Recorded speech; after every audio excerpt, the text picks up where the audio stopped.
രാസവിപണിയിൽ കിങ്ങായി hybrid കഞ്ചാവ്. പോലീസിന് വീണ്ടും തലവേദനയാകുന്നു. രാസലഹരിക്ക് പിന്നാലെ കൊച്ചിയിലേക്ക് ഹൈബ്രിഡ് കഞ്ചാവിന്റെ ഒഴുക്കും വർദ്ധിച്ചു.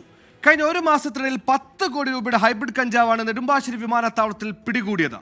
തായ് ഗോൾഡ് എന്നാണ് പുതിയ ഇനത്തിന്റെ വിളിപ്പേര്.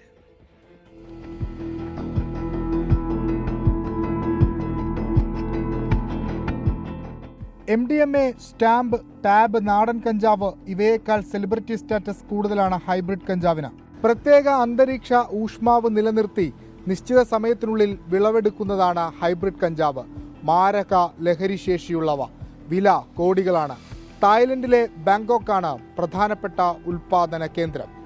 ഇന്നലെ 2 കോടിയിലേറെ രൂപ വില വരുന്ന ഹൈബ്രിഡ് കഞ്ചാവാണ് നെടുമ്പാശ്ശേരിയിൽ പിടികൂടിയത്.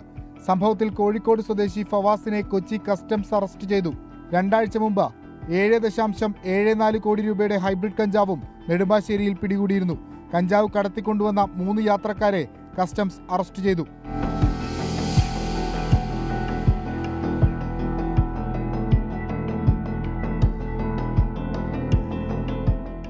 കൊച്ചി, ബംഗളൂരു വിമാനത്താവളങ്ങൾ വഴിയാണ് രാജ്യത്തേക്ക് ഹൈബ്രിഡ് കഞ്ചാവിന്റെ ഇറക്കുമതി. ഇവിടെ എത്തിക്കുന്ന കഞ്ചാവുകൾ ഗോഡൌണിൽ സൂക്ഷിച്ച് പിന്നീട് മറ്റ് രാജ്യങ്ങളിലേക്ക് കടത്തുന്നതാണ് രീതി. 24 കൊച്ചി.